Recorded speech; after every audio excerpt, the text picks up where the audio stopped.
Definitely don't want to overlook the 45's new arrivals. You always see Beatles here, Capital with the Swirl, but how's this? Nowhere Man, A-side is Blank. And Kate Bush, it's Mint, remastered in 2018. Beautiful stuff. Midnight Snack, this is art pop basically, from about 7 years ago, limited edition, and it's one of the most beautiful records I've seen in a long, long time. Turquoise Transparent. And 97A, the hardcore act out of the 90s. This is came out in 99, an Orange Sun vinyl. It's pretty nice. OCs, Metamorphosed from 2021, Garage Psych, Clear Yellow vinyl from Austria, and Smoothhound Smith, some blues here, and it's limited edition. This was almost a decade old now. It's on blue vinyl. Blue is the blues. It's rare. And speaking of rare, this is very rare. The Midnight Ghost Train, Buffalo, Doom Metal, Stoner Rock, whatever you want to call it, it's hard. Delta Blues and Gospel Preacher, washed in sludge, bathed in heath and heather, framed and fried and boiled stone, dried husks and hurl of sunblaze and crush of tread and tire. It's totally it. Stone dart dredging of Kansas homestead hearth and psych flame blade hitch. Very good stuff. And Sabertooth Tiger set the controls. Indie rock from 2009, blue vinyl, and this is actually pretty rare. Neil Young just came out in 2020, homegrown. It's mint. And we got the Dead and a lot of rock stuff like that. This is actually a minty copy of this, and this is also mint. So we got a big restock of that and stuff like this. Of course, we love Brian Eno and David Byrne. Absolutely. James Brown.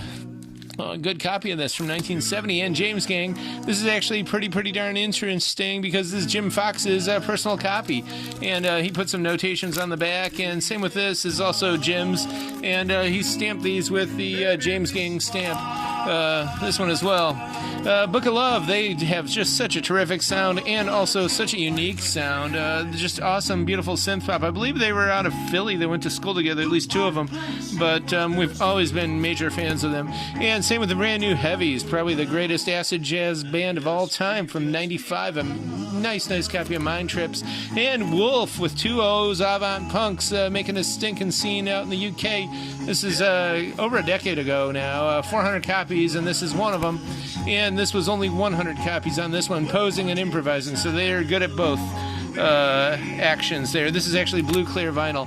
And Dressed to Impress, a nice house number from 89. And Tamia, Stranger in My House. This is some pretty good stuff. She's a Canadian female vocalist. It's a hip-hop single from 2001, like the Space Odyssey. And it says Alicia Laverne, but that's not correct. This is a cappella. It's a hardcore hip-hop 12-inch promo, white label. And Lisa M, of course, some acid house from 89. And Sal Dano, this is some hard house, tribal house, basically, and high circuit, yeah, that pretty much lays it all down. Beautiful minty copy, but it is hard. And Raina, No One's Gonna Change You. This is also some progressive house with touches of trance. And Swing here, the Deaf Boys, one of the few things they did. This is from 1990. And we got some dark Joni Mitchell, of course, with the Hissing of Summer Lawns, classic from 75. And the late, great Valerie Carter. This is an early record of hers from 77. Doesn't come around often, but there are moments of Dark Yacht on here as well as other things, and it's great stuff. You know, she passed away actually 6 years ago this month in St. Pete, and Linda Ronstadt's on this record as well as a lot of other people, Maurice White and Denise Williams, but she was backup for many years to James Taylor, who was a true and loyal, excellent friend of hers, and she was also quite a warrior in her own life. System 56, Cleveland post-punk synthwave stuff. It's pretty rare, although we did get one copy in before. This is a mint copy from 82.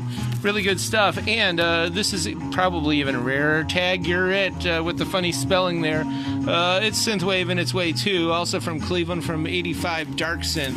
Liquid Nails in a Blade Runner outfit escaped quarantine by way of slasher film escapade. That's kind of that sound here. Dale Stevens did it all, wrote it and performed it, and one of our signature records, of course. And another one from Spartan Atlantic Thrift Center, although I think they were out in Minneapolis and stuff, but it's definitely from the 70s. XTC, the band, that is from 87, Dear God, 12-inch, and Easy Rider, Dennis Hopper. Quite an influential film. Of course, we got a sealed copy. This is a cheap $2 player copy, but, you know, this inspired the first word processor, which they called Easy Writer, based on that. Dick Dale, rocking out at Ciro's with Hard Surf. This is actually a really rare record. Not extremely rare, but it's very uncommon now. It's not really hopping around out there. But we've got it. Came out in L.A., which is where Dick Dale spent a lot of time, and some blues from 82. David Houston, A Loser's Cathedral, great title there, great song. He's got a lot of other good ones, some good country stuff from 67, and he passed away in the same Louisiana town he was born in. And Burl Ives has got Riders in the Sky on it, of course, and Tina Marie. You can call it dance pop, but it's actually really boogie. He's got an 84 boogie beat here on this 12-inch, and these and many, many more are available at 5580 Ridge, Saturday 11 to 6 for pickup, and check out our YouTube channel, and we do ship.